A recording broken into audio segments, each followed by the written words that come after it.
tondirɗo wajodiren fi dewal Allah. Bismillahi lazi wajjaba alayna tawhidahu li qabuli ibadatina ladayhi. Iɗen fuɗɗorde wajodirgol ngol inde Allah o wajimbinɗo e waɗi forcé wonde may wiyay ko kanko tun gaynata fiyo jaɓal en diina makko kanko tun gaynata ala hoolorteɗo diina mum ka jaɓe sina o hoolor Allah tun hoolorde. wa huwa afdalu hirsi hoolorgol Allah ko ɗum ɓuri mawnude e kala hijabu ko goɗɗo waɗata so hoolori Allah haray o plendike haray fus ala ko sojjata mo go kono ni serpanta no ngaɗiri hiɗa fewtude kaalijo oustage amide yoɓe wallumen meɗen gumade maɓɓe a perdi. Au nom d'Allah qui nous impose son unicité pour que notre dévotion soit agréée par lui, c'est la meilleure protection. Ko be ande ko Allah dali ko la hawla solution wo ala wala quwwata dole wo ala si satti illa billahi sina ko Allah walluma ko a heɓata feere a heɓata dole ko arrangement sina ko iwranma ka Allah donc humo e on ɗon non joni humo e on alhaji wuruɗo mo mayata ɗayyumu laamiɗo mo follatake o ha jaka élection alili mansa yerele on woni lanɗo tigi tigijo on ala koro citron watta hila tum dara si tawi Allah oɗo e hoolorgol goɗɗo go sawi ɗin ɗiɗi ko nandoji wa kama annahu la janina bila bidin wa shamimati hakaza la ibadata bila tawhidillahi wa taqwahu hono woniri goɗɗo jibinta o sowaki ko non woniri kadi dewal banu adama jaɓetake so hoolorani Allah tum anda ko Allah tum gaynata goɗɗum. He is the almighty one. Alele kusan fedde la kanko tum gaynata ko woni ko woni ko be hooloɗa ɗum ɗon pulamo noon kadi pulamo waɗa ko waddata on kon ɓayda son haɓi di moƴƴantama moƴƴantala. Allah daali ma min dabbatin illa ala llahi rizquha wo hay fus ala e ko memminoto ka leydiɗo sina ko Allah chargi arsi kuɗɗol ɗum tigiri kanko woni goto alwahidu goto alqahar foolu ɗon ko ɗon fi makko on tawata noon ɓurdi mawnude luttuɓe ɓe fof haray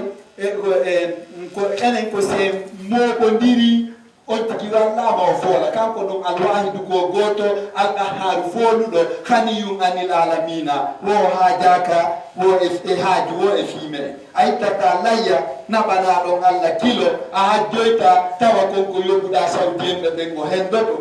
ko renagol e haɓitugol e makko ngol ɗum hewtatamo on renagol e haɓitugol e makko kadi marchirtama sina a andu ko kanko tum gaynata ko woni won kanko tum ɗum ɗon a jaɓay ɗum ɗon wakkitiɗo kukuru o firtay ɗum ɗo wirgol ko yo ɓannuɗon hoore makko ɓuyminni on tawaylan e nde kadi woɓɓe soono wo e nde sattiki woɓɓe almamiɓe ɗiɗo ɓe ari on jarama ustad kanala he ɗon nandi alajje wimi yewtelan ko faala ɗon kon ɓen koɓen ilmamiɓe ɗo e ɗo wimi ko faala ɗon ko yomi ɗuydu rusugel ɗon mo yimmi ɗuydata rusugol ɗen go ko ɗum faala ɗon ka ɓen mi rusay en tanke en fewali mi rusay en fof en almami en fof ɗen e deɗere woote kono mi tawatake ka goɗɗo wattitoto Allah ma yimɓe ɓe watta goɗɗo Allah en fof sumoye mi wakkilota ko ɗum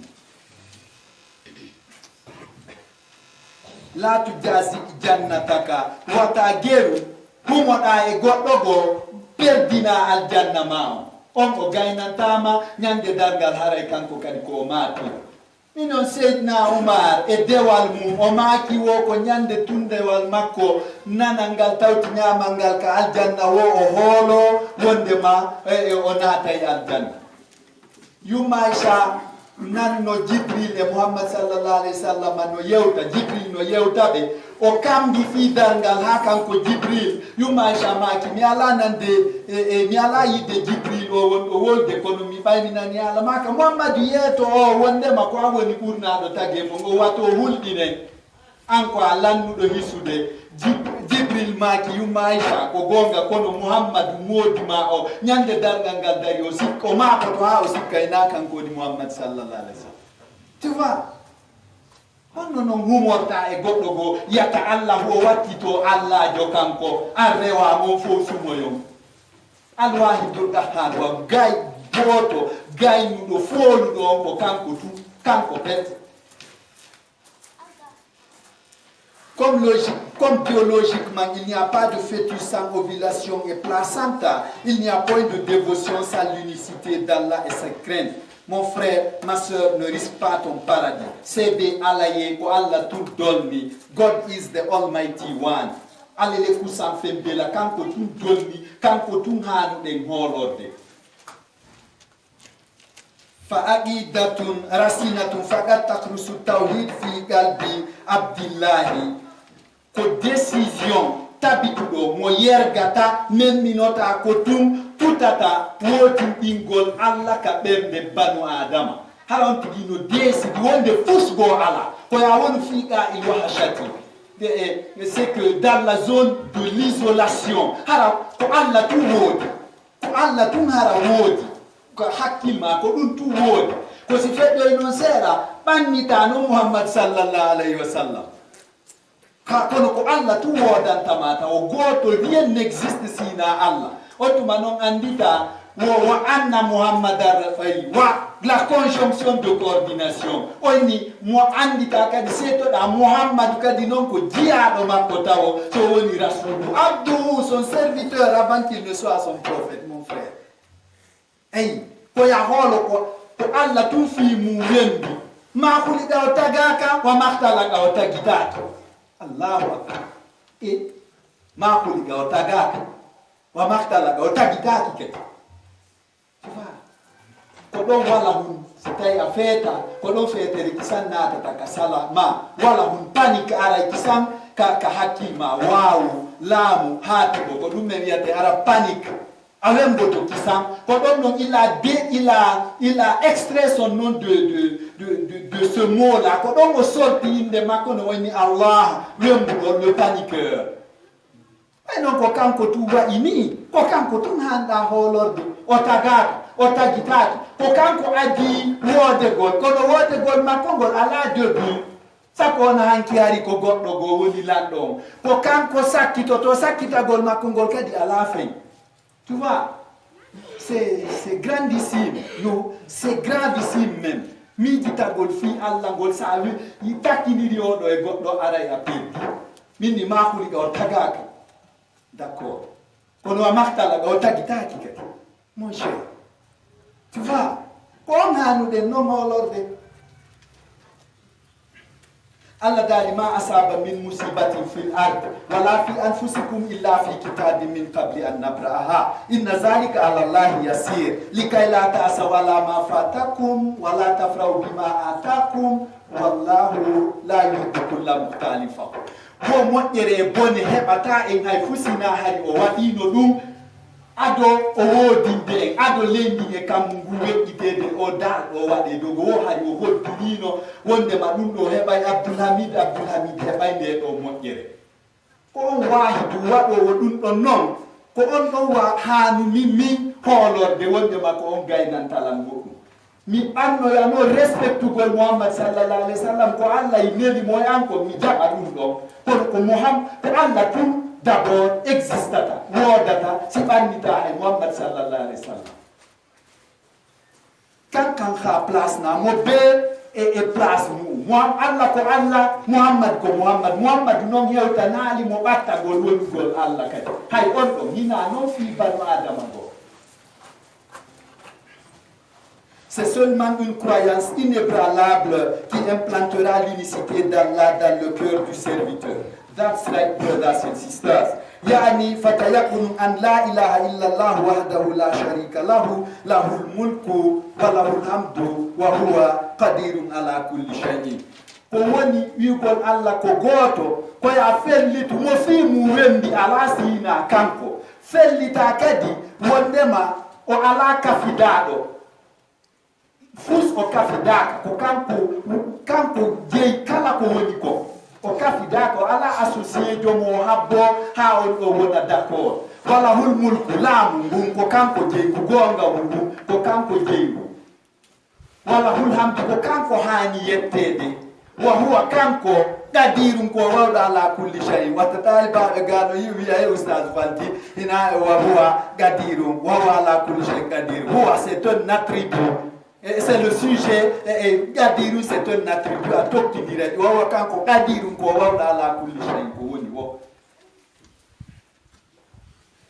Il s'agit d'être persuadé qu'il n'y a de divinité qu'Allah et qu'il n'a guère d'associé, que tout ce qui est chefferie et gloire, il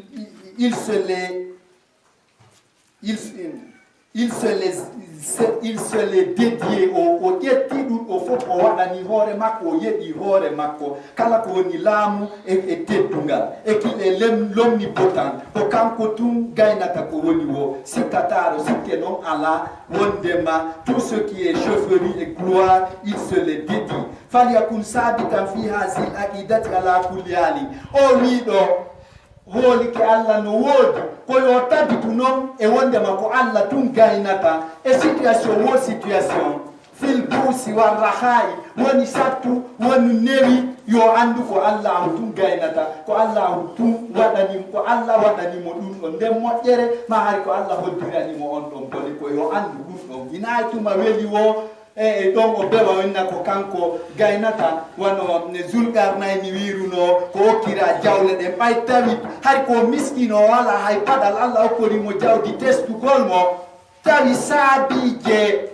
magasin ji makko din tum ko remorki je putti ruwadete chareti rondo saabije de tum woni nama woti to ala ilmi mingi don ko bayla wa gestion ko bayni do ay comptabilité mi o kiradu فخسبنا به وبداره الارض الله كاو داري دون الله موتينيمو كانكو e leydi ndi e o puccu makko mum ka nder leydi be yehtom mo yeyi siri o yiyay hino wada don site touristique ka o mutuno don jaare ndin ko modimo ko don Zulkarnain o patron jo ade fijirode fatem andindir mo e goddo go woni on tigi weltoto woni on tigi monoto batem attindir goddo e Allah sakko bonne dina menka qu'il soit en constance dans cette croyance et en toutes circonstances dans l'aisance et dans la misère la yasaulil abdi an ya'budallaha bin nuhzatiyati hana de ka banu adam rewira Allah seko jokka al hali enna ko nange liilunge wo hewtunge yaltunge wo liilante asatirete tumen ono accayno de yahali mo yoda nani ay wallahi asunni dina maka limo yoda ko mo kalkili ko limanoma on mon uliman to doma bay ko balare o anda ko nditumo maayata o anda ko arata e makko jango o anda ko leydi wonni o maayata e limo yoda ka on kalkili hombo woni audité calculo le comptable hombo sina Allah he atukono libo yo danani he na ustaz ami dende no har a jo musique ustaz ami de musique ayi hide gari oto didi katande mabbe be neldirde biki nano e nyamoron ku yahude nani ay ko dum be yante don go shaytan no mari délégué e nder me shaytanul ins sa tewti kebe a perdu ayata goddo wadanama goddo mo frère ko Allah hoddira sai de ko agombindo sai non agombina donc a holaki Allah no wodi haray dum non da goddo go ko kontano yama ko Allah hoddi ko kanko wawanta hore makko ko mon frère sa tay goddo nyamata o yarata o nawnata o mayata awa yaw on don limanama e ko woni on ko Allah atti dossier ma on Allah sai non ko wele tedo so yewti don seeda imo darde sa addorali goddum imo duku turu naade manna mi do hebi do ordonnance e yo nawna ono mali manade donc on nawna ko sifama o wele te ko sifama o maya ko sifama jaka ko do halfita situation ma sifajo ma do fatwa li bol matlubo autorito yo limane e o innudo limay e do foko tafu de dallahi ta la mubaddila li kalimati la ko Allah woni dalde enen e yottine mo ala change programme Allah Mara giri mukanama ala la titi la. No one can change God's program. Allah, God ata change the program Allah. Sina no dum. A fokiti wa ya sa ayi do ye karamoko jo mali man to do ma. Ene be mo be yaw da accident fo be limo yaki. Yehi honde be na wara hanyam ke jomino ka hirnangi ko ya rufunange ya tira kama arrière ay ayalki ya tikadina la ya tiri arrière mon frère ide andi ko turi Allah rawani o ta fewtu non funange hande fewde da yalta nan to andi don ko on gaynan tama hina Allah Allah dali wo weldi wo se a wowli a wadi kadi wonde ma o fallu to amri ila Allah mi jetti do se a ko mi jonni Allah kono sa watti ti don goddo a associé mo do te shirk how banni to gol mo kafindira mo e goddo e huntu gol haaju andu dina ma kan ko konka. Le serviteur ne doit pas adorer Allah par opportunisme. Allah dali amasitum ansa tutraku sudan anta gulu amanna wala tuftanuna woyden sikkude naata tum fi aljanna fewi ha min do ko mi juldo hara o testari o testira e newende ma sattede on dara toujours si tawi e jabay wiigol ko kanko tum gaynata o testa e wosen sikku e naata tum aljanna fewi men gomdini dum sendata e makko.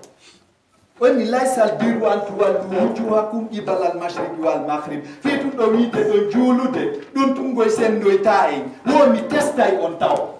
mi testay o na juulugol lirdo tu woni gomdi don Allah non ko awadde goddum e dewangal kono tigi on daƴƴere nden ko ka ɓerde ga ko andugol ko Allah tun gayna Allah tun sa ala ɗo ka ɓerde ma tun andugo jokkuɗa ko fof ko fus haray ta dévotion risque de battre des ailes haray dewal ma ngal hewti ka soɗidira koye ɗengal maaya.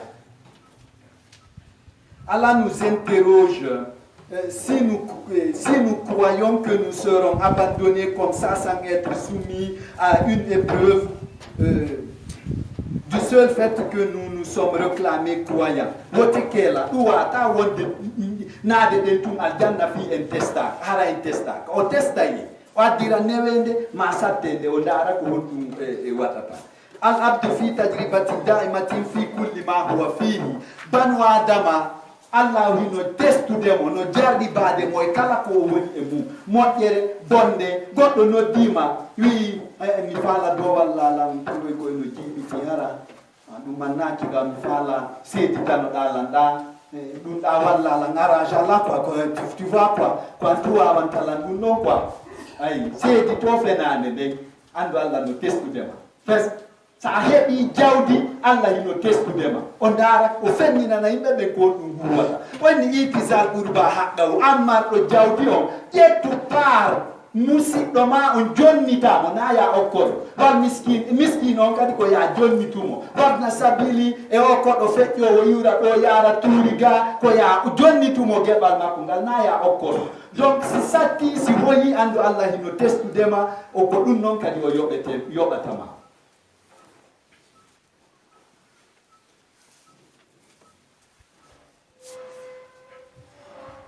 Ko sa jaɓali tu wotin ɗingol Allah ko ɗon natata minuma e ndaaro natata e mbile wiye korto kartare ɓe jonnama ceede leppi jeeɗiɗi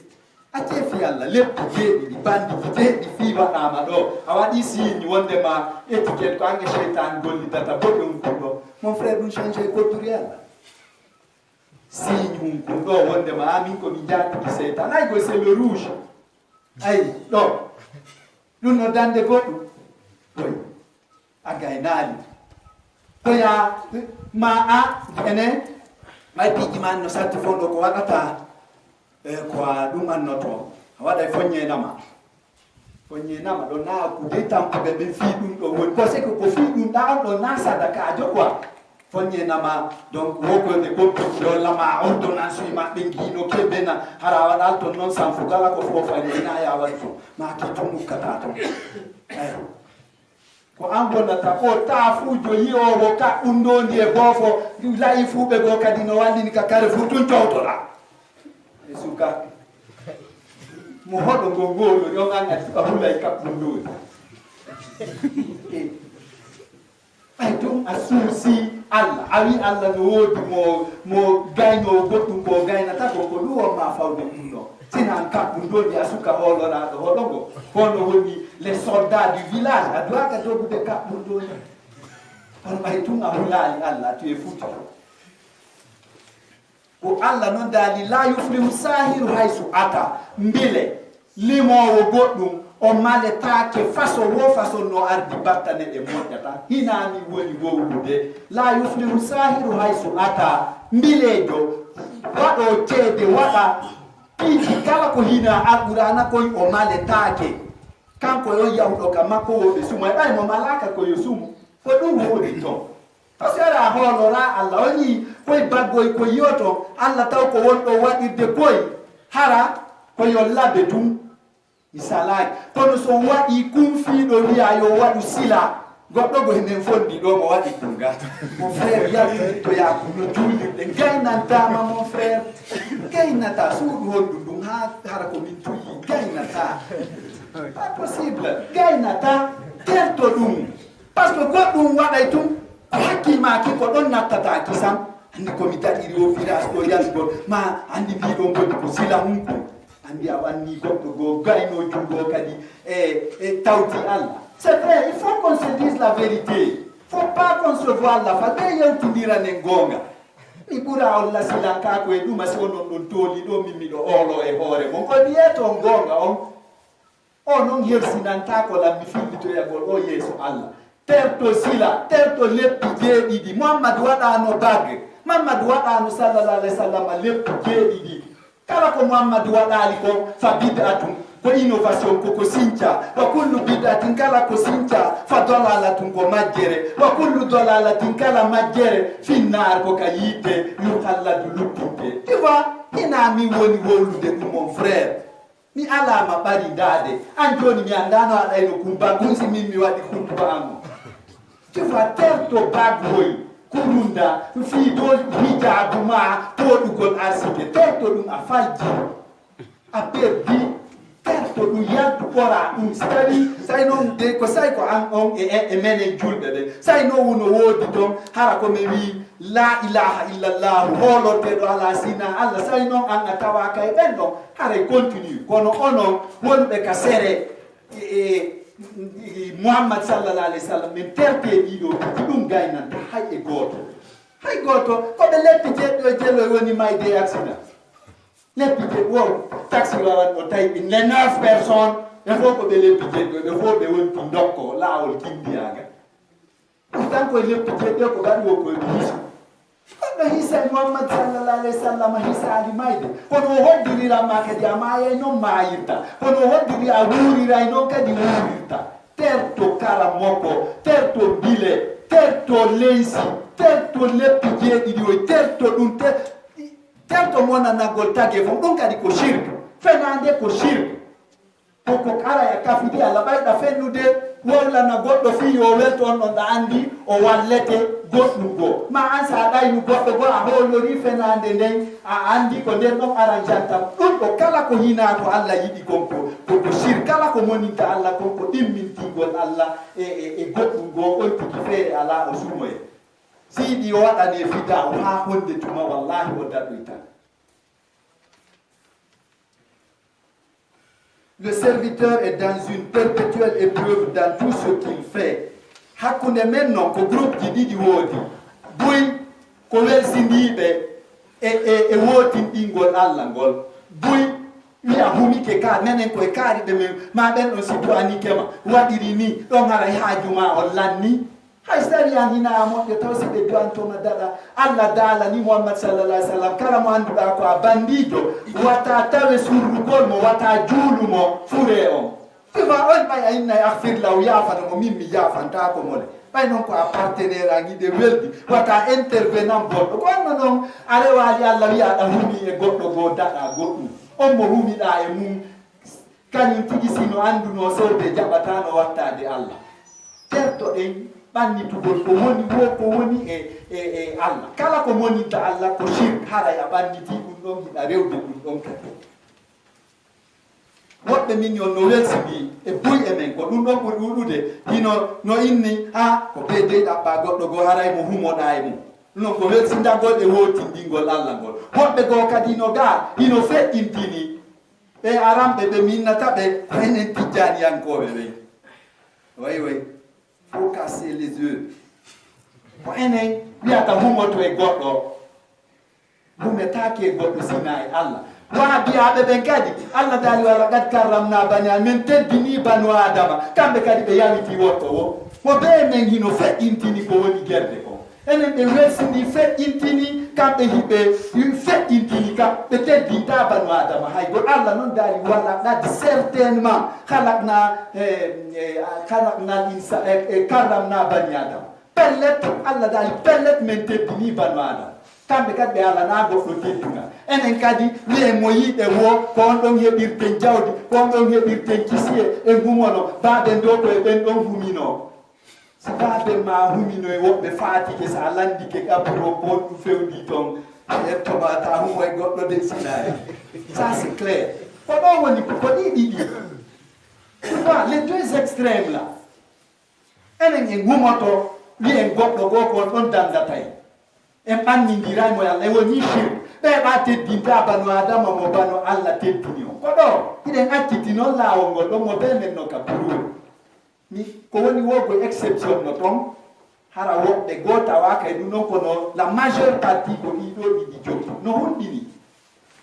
sa yi ɓe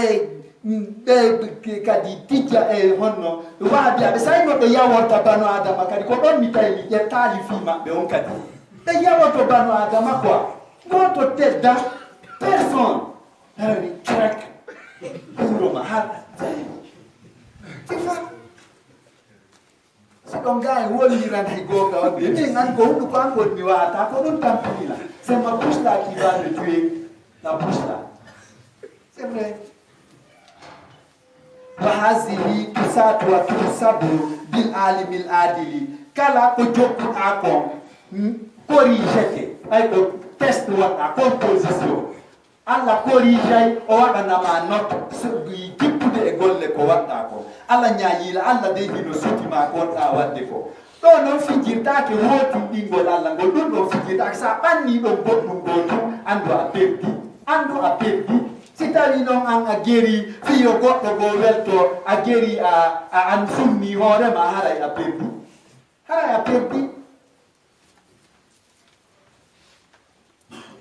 Cette épreuve est corrigée et est notée par l'omniscient honnête. Yara hatal mutawakkil ala Allah fakat emba holorɗo Allah tum hino fowti emba o ala probléme holorɗo Allah tum no andi ko Allah tum gaynata o ala probléme sina ɗum koyɗa mbatade oɗo sikka o wallete goɗɗum o wallata ko Allah arsikat ma a heɓiray mo teddungal walillahi izzatu jamian Allah daali ɗum fo ko Allah heɓorta teddungal yaha wona déçu ayi hara noon a waɗiringo on côté gazuluko a haɗidi allah ɓay ko hoolorɗa oɗo ko fii e wondema yo okku ya heɓirmo jawdi ya heɓirmo ɗum ɗo e ɗum ɗo wattamo reweteɗo ɗum ɗon kadi haray ko a perdu kala do faalaɗo fowtere ka adduna e laakare yo gero hoolora allah tum ɗon ɓeyditetake ñeñingolgoy ala tum kanko tum hoolorde kanko tum gaynata ko gaynowo tum on noon hoolorde washirku muallibul lubbi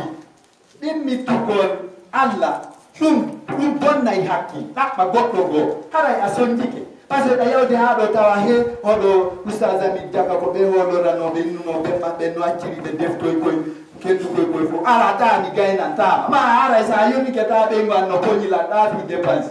tima mamiɗo nawni ɓe rondade lam ɓe naɓa ka labta a humoto e nawnowo tima certo humagol e goɗɗo goo hoolora goɗɗo goo wata yawo banu adama teddi rew e waliyaɓe allah weldiɓe allah ɓe gonata hoolor gooto gaynanti goɗɗo wallahi gaynata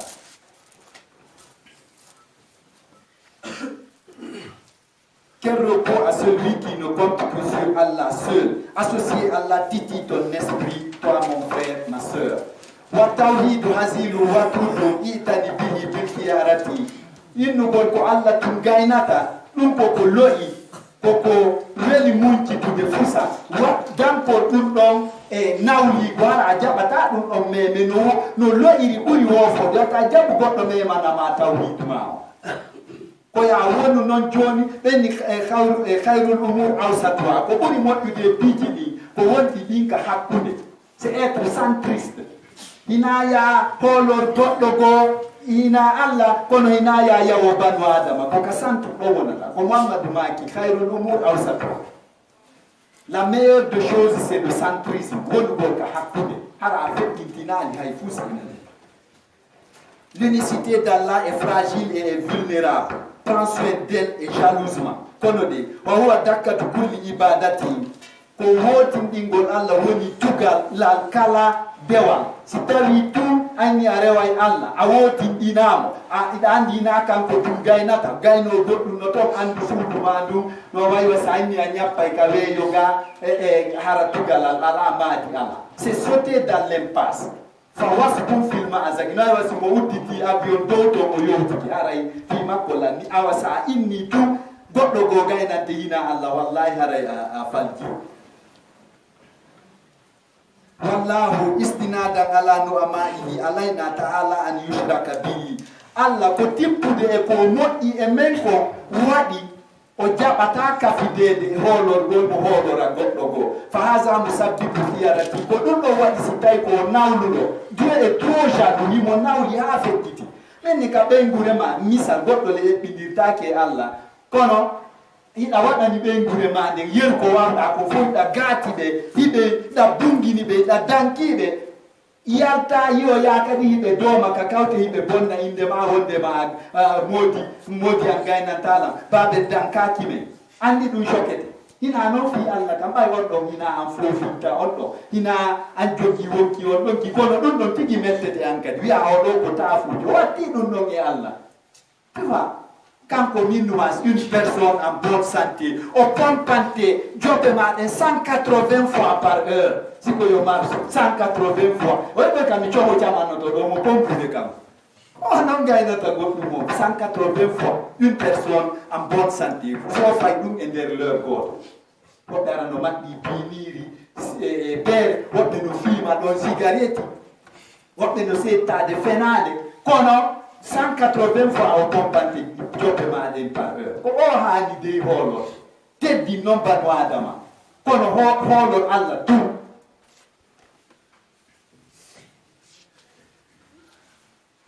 ndare tum sababu wujudi e ayatu wujudi sede mo woda ihyaul ardi ba'da mautiha ndare ko hekkin dinin ta leydi ndi setto harandi yori no ceedu ko dum talibabe sinoga ina wiyu himo wurnita al arda lendi ba'da mautiha bawdi mayino yuhyil arda himo hekkin dina leydi ndi setto ba'da mautiha bawdi yori no ceedu leydi kam mo mayata. C'est le sens figuré. Nano yarata. Non donc c'est de wondema ko kanko gayna ta ni fo hino deputy si setto mon ari tu kanko wandi ko tuto yongo dibata o wanki na yeru dose ko fala yo ar 2020 ko ka dumbugo jato o mon frère o tum gayna dan fo ko bowa tusier goto sankata genal aro yai tu ndiam na aray tu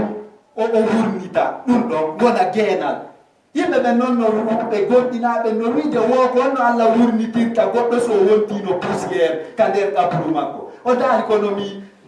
fodinirta goddum setto si hara ceedunu ko poussière non daali o foko sa andi ko kanko gayna tagay sa rewi Allah ha honde tuma tawadde yamira di ko no am holaki ko Allah to gayna ta andi se fi tu futu ko don woni nene bab ayo sa wi are minge sa wadi nyolu wadi fu on fulata akadi sitay tu a woti dinali al woti ingo ay ko goto tuti o ono nanata pula ko burbe mo ko goto wi ko Allah ko goto God is one only one ko goto gayno wo goddo ko kanko tu holora o ko doni goti dingo gol mo goto gayno goto go gayna ta sina kanko. L'unicité est le socle de toute dévotion. Allah vu sa bonté à nous, il dépasse d'être associé. C'est cela qui cautionne sa jalousie. Jawala, il nous confine dans 3 ténèbres. Ndare tum, goddo kare tege yumma makko, imo waɗa enveloppe ci tati. Koko way tum, parce que bougie waɗa e makko, yiltito tete ko yumma makko ngol, yiltito no ngi bugi tekkugiɗo. On ɗon no nder ton.